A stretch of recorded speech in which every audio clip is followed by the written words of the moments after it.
Okay, so here's a sample project that I did. I have I think, more pieces of the function than is required, but in order to get a specific shape or whatever it is you're looking at, you might do more. Um, I used more than one parabola, for instance. You only have to have one, but you might want to use more than one.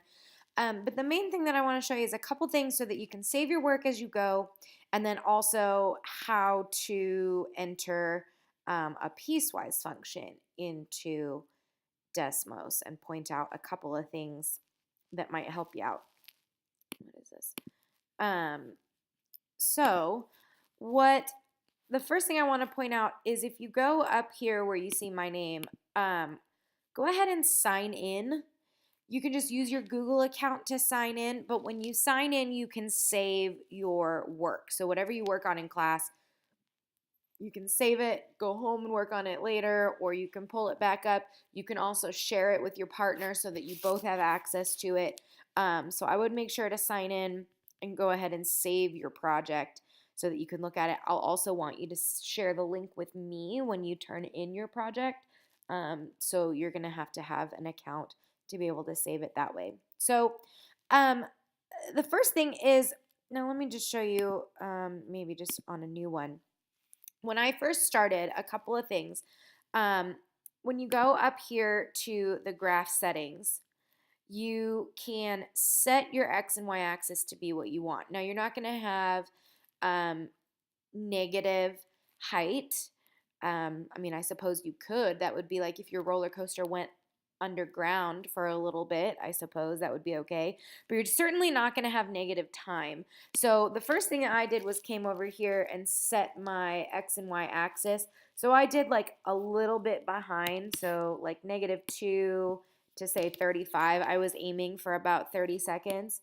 And then I Googled how tall the highest roller coaster in Missouri was and saw that that was around 200 feet. So I did from like -5 to maybe 210. And now when I did that, you see how it's kind of cutting off the numbers at the bottom. And so maybe I want to go a little bit lower. Now I have like a clear view of my axis. And so that kind of sets up my window to be exactly what I want it to be.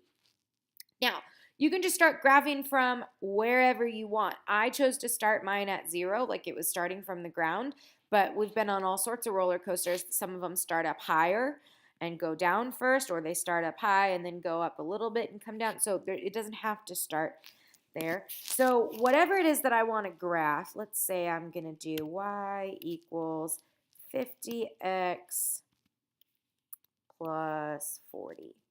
So mine's going to start a little bit above the ground. And now maybe I only want that to go from that it's going straight up for the first 2 seconds. Now the way that I'm going to type that in, because right now this line goes on forever, is you're going to use your little squiggly set braces. Now those are next to the letter P on your keyboard. So I'm going to start that up. And you're going to do a compound inequality. So if I want it to go from 0 to 2, I'm going to say 0 is less than x is less than 2, and then close your brackets. And so you can see now that it's given me just this little snippet of the graph that I want. Now, the other thing that is important with this project, your function needs to be continuous. If it's not, that means that there's gaps in your roller coaster and it's going to crash. So whatever you want to do next needs to start at this exact point. Now it's undefined right here. I don't think if I make it equal to that it helps. Oh, it does. So you may want to put equal to signs on here so it's not undefined. So I see that this is at the point 2, 140. So now whatever I graph next needs to also go through that point. And that might take a little bit of work. Let's say that the next thing I want to do is put a parabola that has a vertex at this point right here where I'm pointing. So that would be 5, 160. Now I could put any parabola with a vertex, y equals x minus h, which would be 2. No, where did I say? 5 squared. And then my k, I wanted to move it up to 160, I think I said. And now, if I want it to be upside down, think about the transformations we talked about. I need to put a negative in there. And that's great, but the problem is you can see it doesn't meet up right here. I need it to go through this point. And so what you could do is set up an equation. What we don't know here is this value for A. Okay, now I'm going to put in a slider here so you can see what happens. Don't do this on your project. You need to choose a value for A. And so if I make A bigger, that's what's going to make it narrower. And now you can see it's going to be something close to that, 2.3. I don't know. I don't know exactly what this point is right here. And as you can see, it's not exactly 140, which is what we're trying to get to. But what we could do to be able to figure out exactly what the equation needs to be is use the ordered pair for the vertex that we got. That's the 5 and the 160. But if we also know that we want it to go through the point, I'm going to take this off.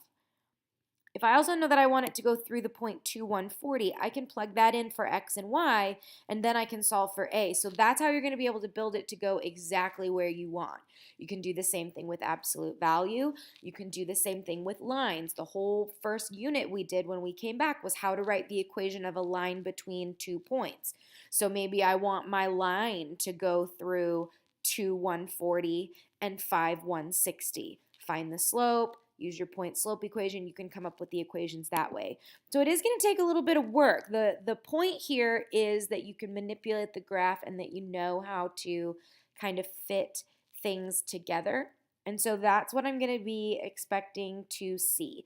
What I want to see from you, at least to start, is kind of a rough draft of your roller coaster. And then if you're having a hard time getting your endpoints to meet, we can work on that the next time I see you. But that gives you a place to start. Don't forget to save your work.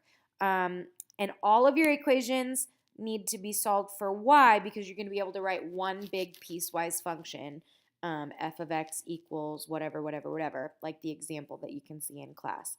So that is the gist of what you need to be